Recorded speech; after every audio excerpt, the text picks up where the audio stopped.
মনে রাখবেন, কোনো কোনো আদেশকে খাস দিয়ে যখন খাস করে দেয়, তখন আমের উপরে খাস এটাকে প্রাধান্য পায়। এটা উসুলের একটা কায়দা আছে। উসুলে ফিক যারা পড়েছেন তারা মোটামুটি জানেন। যেমন আপনাকে উদাহরণ দিলে বুঝতে পারবেন, আল্লাহ কোরআনে বলছেন হুরমাত আলাইকুম মাইতাতু ওয়াদ দাম, তোমাদের জন্য মৃত প্রাণী হারাম। সূরা মাইদা আয়াত 3। ভাই, মৃত প্রাণী জায়েজ না হারাম? হারাম। কোরআনের আয়াত, মৃত প্রাণী কি হারাম। এখন মরা মাছ খায় কি খায় না? কথা বলেন, মরা মাছ খায় কি খায় না? কোরআন বলছে মৃত প্রাণী কি হারাম, কিন্তু মৃত আমরা মাছ খাচ্ছি কি খাচ্ছি না? খাচ্ছি। কেন? মৃত প্রাণী হারাম, কিন্তু মাছ খাচ্ছি এই জন্য যে মাছ খাস দলিল আছে। সুনানে আবু দাউদ 69 নম্বর হাদিস, আল্লাহ নবী বলছেন যে সমুদ্রের মৃত প্রাণী মাছ এগুলো হালাল। তার মানে বোঝে কোরআনে আমভাবে বলছে মৃত খাওয়া হারাম, কিন্তু হাদিস এসে বলছে তবে মৃত মাছ এটা বৈধ। ঠিক কোরআন একইভাবে বলছে, যখন কোরআন পাঠ করা হয় তখন তোমরা চুপ থাকো, শ্রবণ করো। তো নবী হাদিস এসে বলছে তবে সূরা ফাতিহা ইমাম হোসেন করতে হবে, এটা খাস দলিল। শুকরিয়া। আসসালামু আলাইকুম। আমি হচ্ছে পদার্থবিজ্ঞানে অনার্স তৃতীয় বর্ষে অধ্যয়নরত। পাশাপাশি হচ্ছে আমি টিউশনি পড়াই। তো টিউশনিতে বেশিরভাগ স্টুডেন্ট আমার হচ্ছে নেই। এখন এখান থেকে আমি একটা টাকা উপার্জন করছি, এই টাকাটা আমার জন্য হালাল না হারাম? আপনি যখন দুনিয়াবি কোনো শিক্ষা প্রতিষ্ঠানে কাজ করছেন এবং সেখানে এই মানুষকে বিতরণ করে যদি আপনি অর্থ নেন, এটা শ্রমের বদলে আপনি অর্থ নিচ্ছেন, এটা বৈধ, এটা অবৈধ নয়। শুকরিয়া।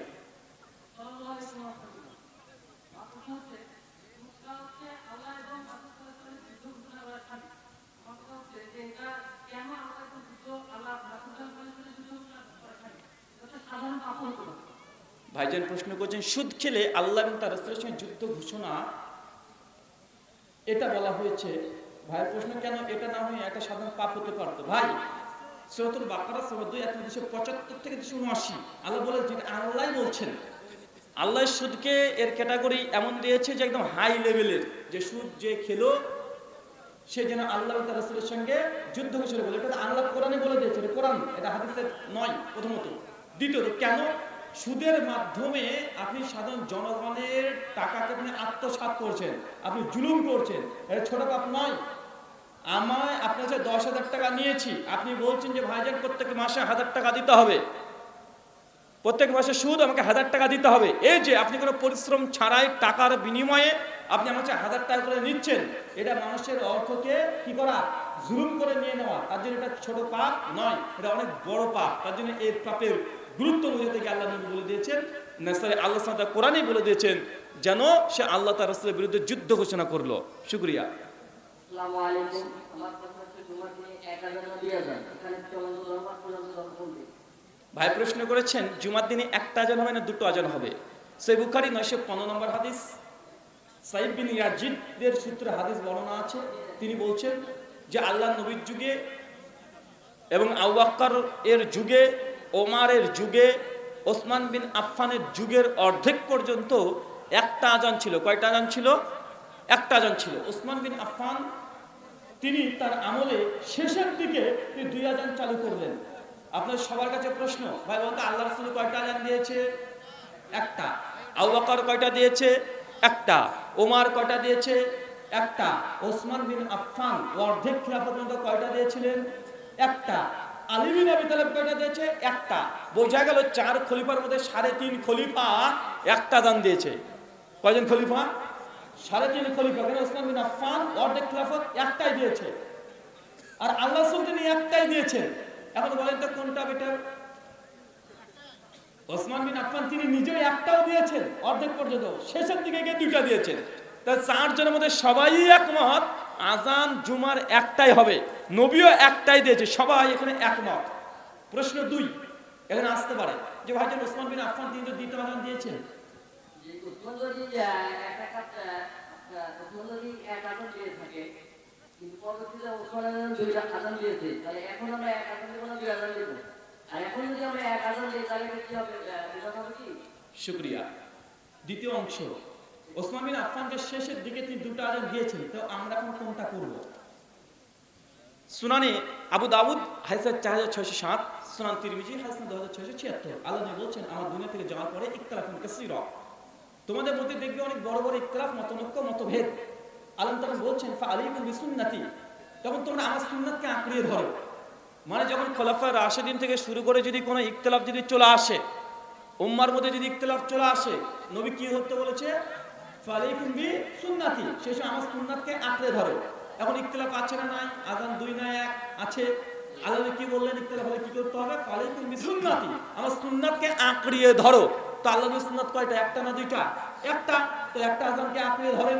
2 হাদিসের পরের অংশ ফাআলাইকুম বিসুন্নতি ওয়া সুন্নাতে খোলাফায়ে রাশিদিন, এবং আমার খলিফাদের সুন্নাতকে আঁকড়িয়ে ধরো, খোলাফাদের সুন্নাতকে আঁকড়িয়ে ধরো। তো এখন এখানে এক বচন না আছে বহু বচন, সিগায় জামা ব্যবহার করা হয়েছে, মানে বহু বচন ব্যবহার করা হয়েছে, মানে খলিফাদের সুন্নাতকে আঁকড়িয়ে ধরো। এখন এক আযান দিয়েছে 3 খলিফা, 3.5 খলিফা, 2 আযান দিয়েছে একটা খলিফা। হাদিসের উপরে আমল করতে হলেও আবার দ্বিতীয় যদি ধরতে হয়, তো আমরা কি একজন খলিফার আমলকে আঁকড়ে ধরবো না 3 জন খলিফার? জি কয়জন? 3 জন। যখন ইখতিলাফ হবে তখন কি করব? আল্লাহ নবী নিজে জানিয়ে দিলেন ফাআলাইকুম বিসুন্নতি ওয়া সুন্নাতে খোলাফায়ে রাশিদিন, এবং খলিফাদের সুন্নাতকে আঁকড়ে ধরো। 4 খলিফার মধ্যে 3 খলিফা কয়টা দিয়েছে? একটা। এক খলিফা দিয়েছে 2টা। আমরা এই ক্ষেত্রে এই সুন্নাতে আমরা 3 সুন্নাত, খলিফার সুন্নাতকে আমরা পালন করব, আর 3 জনে পালন করলে নবীর সুন্নাতে পালন করা হয়ে যাচ্ছে। এটা হচ্ছে হাদিসের সমাধান। কোরআনের সমাধান কি এবার ভাই বলেন তো? আল্লাহ সুবহানাহু ওয়া তাআলা বলছেন ইয়া আইয়ুহাল্লাযীনা আমানু, হে বিশ্বাসীগণ, আতিউল্লাহ, আল্লাহর আনুগত্য করো, ওয়া আতি রাসূল, রাসূল অনুসরণ করো, ওয়া উলিল আমরি মিনকুম, এবং তোমাদের মধ্যে উলুল আমর যারা আছে তাদের আনুগত্য করো। ফাইন তানাযাতুম ফি শাইইন, যদি এই ব্যক্তি আলেম ওলামাকে মানতে গিয়ে মতভেদ চলে আসে, কি করতে হবে? ফারুদ্দুহু ইলাল্লাহি ওয়া রাসূল, তোমরা আবারও প্রত্যাবর্তন করো আল্লাহর দিকে আর নবীর দিকে। মতভেদ আসলে সমাধান কোথায় আছে? কথা বলেন। একটা কোরআন, একটা হাদিস। হাদিসের সমাধান কি পেলাম? একটা আযান, এটাই বেটার। কোরআনের সমাধান কি ভাই বলেন তো? কোরআনে কয়টা আযানের কথা আছে জুমার? কয়টা আছে? সূরা জুমার 9 নম্বর আয়াত খুলে দেখেন, একটা আযানের কথা আছে। যখনই জুমার আযান হয় দোকান বন্ধ করে চলে আসে। কথা বুঝতে পারলেন না ভাইজান? ভাই আমার সংক্ষিপ্ত হয় না, আমার বড় বড়, আমার উত্তর মানে বড় বড়। কারণ আমি একটা উত্তর দিয়ে দিব, শেখ আব্দুর রাজ্জাক বিন ইউসুফ হাওয়াজাল্লাহর মতো যদি উত্তর দিই, যদি এইভাবে বলে দিই 2 আযান বেদাত, তাহলে পরে আবার সোশ্যাল মিডিয়া গরম হয়ে যাবে। হবে কি হবে না? আমি ওই সুযোগ দিইনি। তাই দেখেন যত বেদাতিরা আছে সমস্ত হুজুরদের প্রশ্ন উত্তরকে কাটছাট করে সমালোচনা করে, আমার প্রশ্ন উত্তর অন্তত কাটছাট করতে পারে না। কেন বলেন তো? আমি এ টু জেড সব বলে দিই, এর কাটছাট করার সুযোগ থাকবে না। এখন শোনেন, 2 আযান দেওয়াটা বেদাত নয়। ওসমান বিন আফফান যে 2 আযান দিয়েছে এটা বেদাত নয়, যদি কারণ পাওয়া যায়। কি পাওয়া যায়? কারণ পাওয়া যায়। ওসমান বিন আফফান যে কারণে দিয়েছিল 2 আযান, সেই কারণ যদি আজকে বিদ্যমান থাকে, আজকে 2 আযান দিতে পারবে না। শুকরিয়া। আসসালামু আলাইকুম। প্রশ্নটা হচ্ছে যে আমার কি কাজ করতে হবে, এটা কি পূর্ব নির্ধারিত করে রেখেছেন নাকি আমার পছন্দ অনুযায়ী হবে? মাশাআল্লাহ। ভাই প্রশ্ন করেছেন যে তার কার সঙ্গে বিয়ে হবে, এটা কি পূর্ব নির্ধারিত না আপনার চুজ করবেন, পছন্দ করবেন, তার বিনিময়ে পাবেন? ভাই এটা পূর্ব নির্ধারিত। মিশকাত হাদিস 73। সমস্ত আসমানের সৃষ্টি হওয়ার পূর্বে 50,000 বছর পূর্বে আল্লাহ সুবহানাহু ওয়া তাআলা সৃষ্টির একদম পুরো তাকদীর লিখে রেখেছেন, কলমটা শুকিয়ে গেছে। তো ভাই যুবক যারা আছেন তারা দাড়ি রেখে দেন। যারা মনে করছেন দাড়ি রাখলে ভালো সুন্দরী বউ পাওয়া যাবে না, এই জন্য দাড়ি রাখছেন না, বিয়ের পরে রাখবেন মনে করছেন, আরে ভাই তাকদীর আগে থেকে লেখা আছে, দাড়ি থাকলেও যেটাই পাবেন, দাড়ি না থাকলেও ওটাই পাবেন। আপনার টাকা আমরা নিতে যাব না। তাই ওই ভয় করিয়েন না যে দাড়ি থাকলে মানে ভালো বউ পাওয়া যাবে না। আরে দাড়ি থাকলেও যেটা স্টক আপনার করে রেখে দিয়েছে ওটাই পাবেন। তাই দ্রুত বিয়ে করেন, দ্রুত বিয়ে করেন। শুকরিয়া। জি প্রশ্ন। জি জি, 1 মিনিট ভাই, একটু। আহলুল হাদিস বলতে কি বোঝায়? এটা যদি আবিধানিক অর্থ নেন, আহল মানে পরিবার, হাদিস মানে হাদিস পরিবার, হাদিস ওয়ালা, যারা হাদিস মেনে চলে তারাই আহলে হাদিস বলা হয়। আর শরঈ অর্থে যদি আহলুল হাদিস বলা হয়, তাহলে শরঈ অর্থে আহলুল হাদিস হচ্ছে ওই ব্যক্তি বা ওই জামাতকে বোঝায় যারা কোরআন এবং হাদিস থেকে ইসলামকে বুঝে কোরআন সুন্নাহর বিরোধিতায় যদি কোনো ব্যক্তির কথা চলে আসে, যারা পাঁচ পয়সা দাম দেয় না, এরা হচ্ছে প্রকৃত আহলুল হাদিস, এটাকে বলা হয়। শুকরিয়া। পবিত্র কোরআনে কোন আয়াতে আল্লাহ তাআলা বলেছেন নিজেকে আয়নায় করে রাখো, বা একটু চুপ করেন না। রাসূল সাল্লাল্লাহু আলাইহি ওয়াসাল্লাম কোন বইয়াতে কি বলেছেন যে নিজেকে আয়নায় হানাফি সুন্নি করে রাখো? ভাইজান প্রশ্ন করেছেন যে কোরআন মাজিদে কোনো আয়াতে কি বলেছেন যে আহলুল হাদিস? ভাই একটা প্রশ্ন একটু ব্যস্ত হচ্ছেন কেন ভাই? আল্লাহ কোরআনে কি কোনো জায়গায় বলেছেন যে আহলুল হাদিস হতে বলেছেন? অথবা কোন হাদিসে মুবারাকাতে কি আছে যে নিজেদেরকে আহলে হাদিস পরিচয় দিতে হবে? যদি একটাই কোরআনের আয়াত দিয়ে কোনো জিনিসকে যদি সিদ্ধান্ত দিতে চান, এটা সম্ভব নয়। যদি আপনাকে বলা হয় যে ভাই কোরআনের কোন আয়াতে আছে যে 5 ওয়াক্ত নামাজ আমাদের জন্য ফরজ, দেখানো সম্ভব? সম্ভব? যদি বলা হয় যে গোটা কোরআন মাজিদ আপনাকে হাতে দিয়ে দিলাম, 5 ওয়াক্ত নামাজ যে আমাদের উপরে ফরজ, এটা কোথায় লেখা আছে দেখাতে পারবেন? আচ্ছা, কোরআনে আছে রুকু করার কথা, সিজদা করার কথা। রুকু যে একবার হবে, সিজদা যে পরপর দুবার হবে, এটা কোরআনে আছে? নাই। তাই কোনো জিনিস সরাসরি যদি আপনি বলতে চান এইভাবে যে একটা হাদিস, এমন একটা হাদিস দেখেন যে হাদিসে নামাজের প্রথম থেকে শেষ পর্যন্ত সব আছে, ভাই পাবেন? পাবেন না। কথা বুঝতে পারছেন না ভাইজান? পাবেন না। এরকম অসংখ্য উদাহরণ দেওয়া যাবে। আহলে হাদিস, ভাইজান আমার দিকে, আহলে হাদিস এটা কোনো নাম নয়। এটা কি বললাম? এটা কি নাম? নাম নয়, এটা হচ্ছে সিফাত, গুণ। এটা কি বললাম? গুণ। আল্লাহ একজন, আল্লাহর নাম কয়জন? নাম কয়টা? আল্লাহর নাম অনেকগুলো না ভাই, কমপক্ষে 99টার লাস্ট নয়। ইমাম নববী বলছেন যে আল্লাহ 99টার শেষ নয়, আরো আছে অসংখ্য অসংখ্য নাম। কোরআন তো একটা, অ্যাট্রিবিউটস, মানে আমরা যে কোরআন হাদিস মানি এটা গুণগত নাম। বা আমাদের নাম, আমরা নিজেকে মুসলিমই দাবি করি। কি বললাম? আমরা কি কথা বলেন? আমরা মুসলিম, আমরা জাতিগত আমাদের নাম, আমরা মুসলিম, কিন্তু আমাদের সিফাত বা বৈশিষ্ট্য আমরা বললাম আহলুল হাদিস। কথা কি বুঝতে পারছেন? আচ্ছা, ওই ভাই কই, যে ভাই ছিল তাকে দেন একটু। ভাই এখন মূল কথা হচ্ছে আপনার প্রশ্নটা একদম ডাইরেক্ট করে দেন। এবার যে আয়নায় অর্থ কি? পবিত্র কোরআনে কোন জায়গায় আল্লাহ তাআলা বলেছেন নিজেকে আয়নায় করে রাখো, হানাফি করে রাখো, সুন্নি করে রাখো?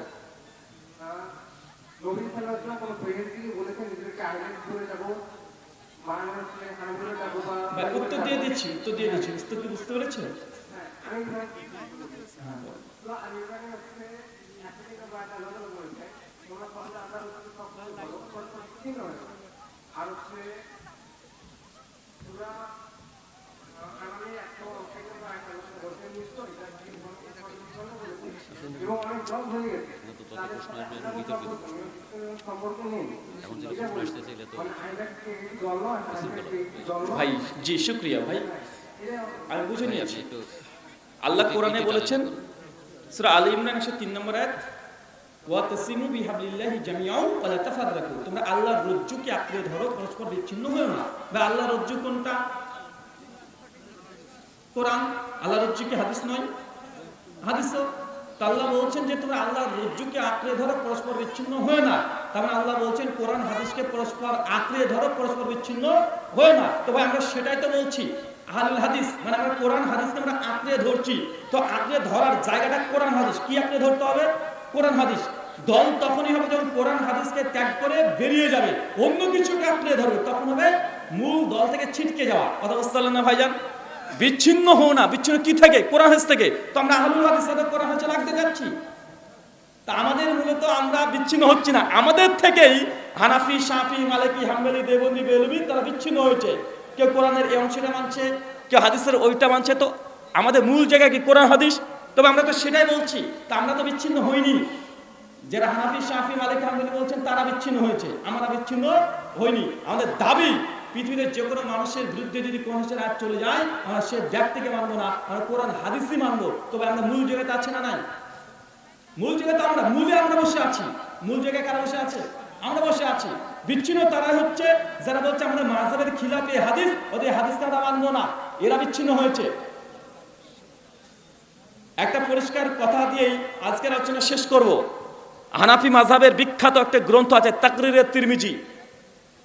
এটা হানাফিরা সুনান তিরমিজির মধ্যে হানাফি মাযহাবের বিরুদ্ধে যেসব হাদিসগুলো এসেছে সেই হাদিসগুলো জবাব দেওয়ার জন্য তাকরিয়াত তিরমিজি লিখেছে সৈয়দ আহমেদ পালানপুরি, দারুল উলুম দেওবন্দের শিক্ষক।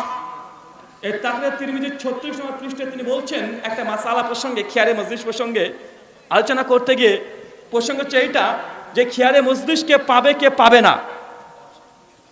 তো ইমাম শাফির যে ফতোয়া, ভালো করে বুঝবেন, ইমাম শাফির যে ফতোয়া এর পক্ষে কোরআন হাদিসের অনেক দলিল আছে, কিন্তু ইমাম আবু হানিফা যে ফতোয়া দিয়েছে এর পক্ষে সাইয়েদ আহমেদ পালানপুরি একটাও হাদিস নিয়ে আসতে পারছে না, সহিহ তো পারছেন না, যার হাদিসও পেশ করতে পারছেন না। কিন্তু ইমাম শাফির যে ফতোয়া ওই মর্মে কোরআন হাদিসে অনেক দলিল। তাই যে হানাফি বিদ্বান যে কেউ না, সাইয়েদ আহমেদ পালানপুরি ও তখন শেষে সিদ্ধান্ত যখন দিতে পারছেন না হানাফি মাযহাবের পক্ষে, যখন দলিল পাচ্ছেন না, তিনি লিখছেন আল হক ওয়াল ইনসাফ, সত্য কথা হচ্ছে এটাই, আল হক ওয়াল ইনসাফ আন্না তারজি শাফিঈ হাজির মাসালাতি ওয়া নাহানু মুকাল্লিদু ইয়াজুনা আলাইনি তাকলিদি ওয়া আবি হানিফাতা। হক এবং সত্য কথা এটাই, ইমাম শাফি যে ফতোয়া দিয়েছে এটাই হক, এটাই ইনসাফ, এরপরে কোরআন হাদিসের দলিল আছে। কিন্তু আমরা যেহেতু মুকাল্লিদ ওয়া নাহানু মুকাল্লিদু, যেহেতু আমরা মুকাল্লিদ এবং আবু হানিফার, তাই আবু হানিফার ফতোয়ার উপরে তাকলিদ করা আমাদের জন্য ওয়াজিব, আমাদের জন্য ফরজ। কিন্তু কোরআন হাদিসের দলিল কাদের কাছে নাই, দলিল কাদের কাছে আছে? শাফিদের কাছে। ইমাম মুহাম্মদ কেন 39 নম্বর পৃষ্ঠায় নাসিরউদ্দিন চাঁদপুরি হানাফি দেওবন্দি লিখেছেন, যদি ইমাম মুজতাহিদের কথার খিলাফ যদি কোন সহিহ হাদিসও চলে আসে তবু আমরা হাদিসের উপর আমল করব না, বরং আবু হানিফার কথাকেই প্রাধান্য দিতে হবে। তো ভাই ওয়া তাসিমু বিহাবলিল্লাহি জামিআ ওয়া লা তাফাররাকু, কারা তাফাররাক হলো? কারা দল থেকে বিচ্ছিন্ন হলো? কারা কোরআন সুন্নাহ থেকে বিচ্ছিন্ন হলো? তারা হয়েছে আল হাদিস মূল জায়গাতেই আছে, তারা বিচ্ছিন্ন না, তাদের থেকে বিচ্ছিন্ন হয়েছে। শুকরিয়া, জাযাকাল্লাহ খায়রান, বারাকাল্লাহ ফিকুম। কি শেষ করে দেব না ভাইজান? আজকের এই কনফারেন্সের প্রধান বক্তাকে অনেক সুন্দর প্রশ্ন উত্তর পর্ব চলল। আমাদের কাছে এখানে 12টা পার হয়ে গেছে। শুকরিয়া, জাযাকাল্লাহ খায়রান, বারাকাল্লাহ ফিকুম, ওয়া মা আলাইনা ইল্লাল বালাগ। আপনার কাছে কিন্তু হলো একটু শিক্ষণীয় বিষয় আছে, তো সমস্যায় করতে হবে। রাহুল ভাই একটা প্রশ্ন ছিল। এক মিনিট আসসালামু আলাইকুম। আমি বিদ্যালয়ের শিক্ষক, আমার একজন প্রিয় সাহেব, আপনাকে সামনাসামনি দেখতে আমার খুব ইচ্ছে ছিল। আল্লাহ রহমত আপনাদের সামনে দিয়ে শুকরিয়া আদায় করছি।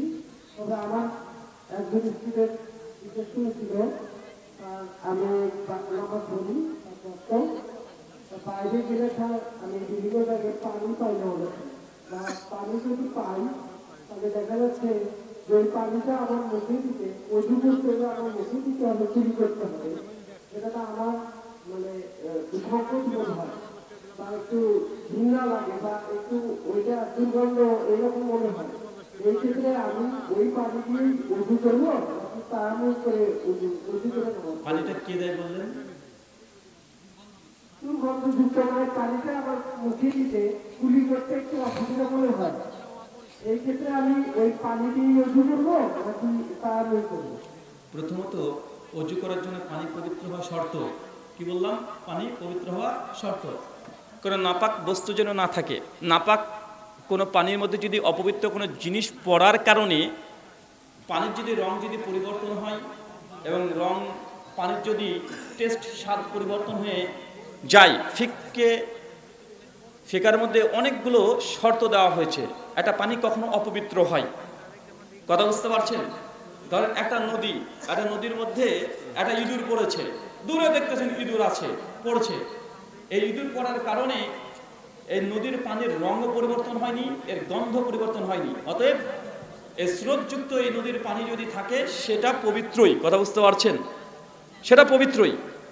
কিন্তু যে আবদ্ধ জলের মধ্যে অল্প পানির মধ্যে যদি কোনো নাপাক পরিবেশ যদি পড়ে যায়, মানে যেটা স্রোত নেই, যে পানিতে আবদ্ধ একটা পানি আছে, কুয়ো হতে পারে, ওই পানির মধ্যে যে নাপাক যদি স্পষ্ট যদি থাকে, তাহলে অধিকাংশের মত সেই কুয়ার পানি দিয়ে আপনি অজু করতে পারবেন না।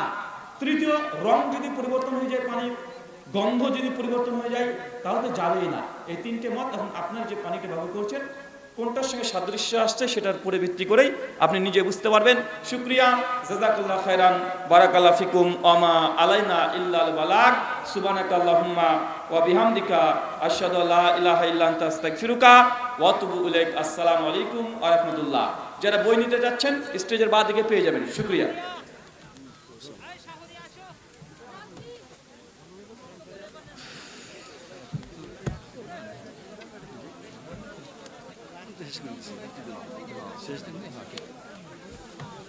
তো ভাই ওই ভারত থেকে এসেছেন, ওখান থেকে এসেছেন নাকি? জি জি, এই তো দুদিন হলো। রাজশাহী গেছিলেন নাকি? আমার বাসা রাজশাহী, কিন্তু এখনো যাওয়া হয়নি স্যার। রাজশাহী চারঘাট থানা সারদাপুলি মুজাফর ভাইয়ের আচ্ছা আচ্ছা বাড়ির এলাকা। আমি এখানেই থাকি, এই মসজিদের ইমাম। আচ্ছা সমস্যা নেই। আমি